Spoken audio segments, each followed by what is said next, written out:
Alors, mon sujet actuellement, je suis à fond parce que je viens de lancer le programme Voyage en Périnée, qui est un programme pour aller à la rencontre de cette musculature si difficile à aller voir. Et pourtant, qu'êtes-vous de notre vitalité? Vraiment. Aujourd'hui, j'ai envie de vous parler d'une petite chose toute simple et si compliquée pour la plupart d'entre nous. La constipation. Qu'est-ce qui se passe avec la constipation?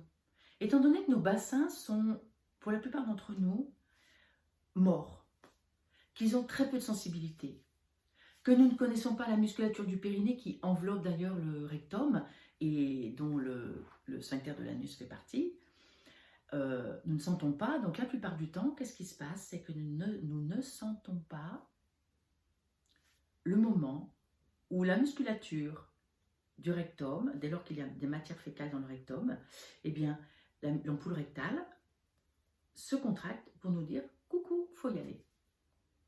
Donc soit nous ne le sentons pas, soit nous n'avons pas l'habitude de nous arrêter à ça parce qu'on a tellement d'autres choses à faire.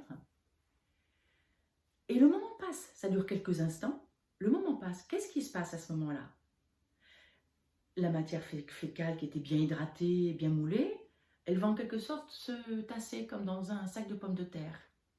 Et du coup, l'ampoule rectale, eh bien, elle va en quelque sorte s'affaisser.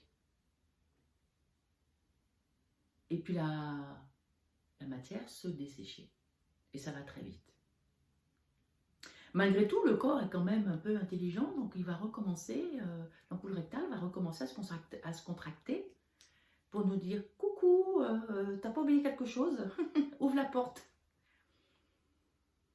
Souvent, ça n'est pas encore entendu, donc ça va encore, la matière va arriver un peu plus, elle va se dessécher, ça va se collecter dans la poche qui va encore s'affaisser. Et au moment où on se décide enfin, eh bien, la matière fécale est dure, elle est devenue grosse, complètement desséchée, et en plus, dans l'ampoule qui s'est affaissée. Donc, quand on va aux toilettes, toute la tuyauterie n'est plus dans l'alignement. Alors, première chose hyper importante, c'est de mettre un petit tabouret.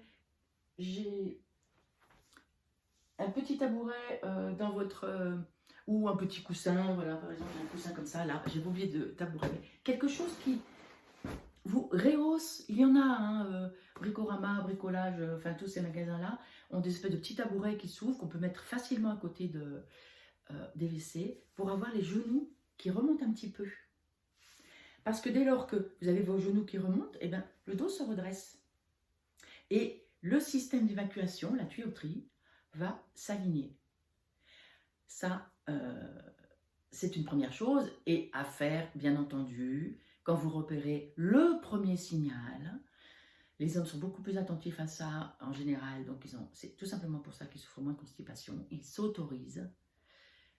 Nous, les femmes, pour des tas de raisons, c'est pas bien, ça pue, c'est pas le moment, ça se fait pas, il faut que ce soit discret, etc. Nous avons appris à ne pas écouter notre corps. Donc déjà, écoutez le premier signal. Et puis, si vous êtes constipé, eh bien, allez observer ça. Remontez vos genoux sur les toilettes. Ne pas pousser, parce que vous comprenez bien que si vous poussez, la poussée des abdominaux pour que ça descende, en fait, elle va aller dans l'ampoule qui s'est affaissée et pas du tout dans l'alignement. Donc, en fait, vous poussez sur votre périnée et vous encouragez la déstructuration, l'effondrement et vous abîmez la musculature du périnée. Alors, si ça vous arrive, il y a moyen... je ferai une vidéo en privé pour ça, il y a moyen d'aider hein, en allant toucher pour aider à remonter pour que ça puisse descendre. En fait, il faut repousser pour remonter et que ça puisse descendre. Et puis, une fois que vous avez compris ce mécanisme, et bien surtout, ne laissez plus jamais le premier signal passer. Parce qu'au deuxième, déjà, c'est trop tard. Très pragmatique et néanmoins absolument nécessaire, c'est la physiologie de votre corps. Nous sommes faits à l'origine pour aller faire nos besoins accroupis. Accroupis. Donc nous n'avons plus toujours la souplesse pour ça, mais en aménageant avec un petit tabouret qui vous remonte les genoux vers la poitrine. Vous allez voir, ça va se passer beaucoup mieux. Voilà, Anne, sage-femme défroquée, donc femme sage. J'accompagne les guérisons de l'intime. Je me dis architecte du désir et tant d'autres choses. À bientôt.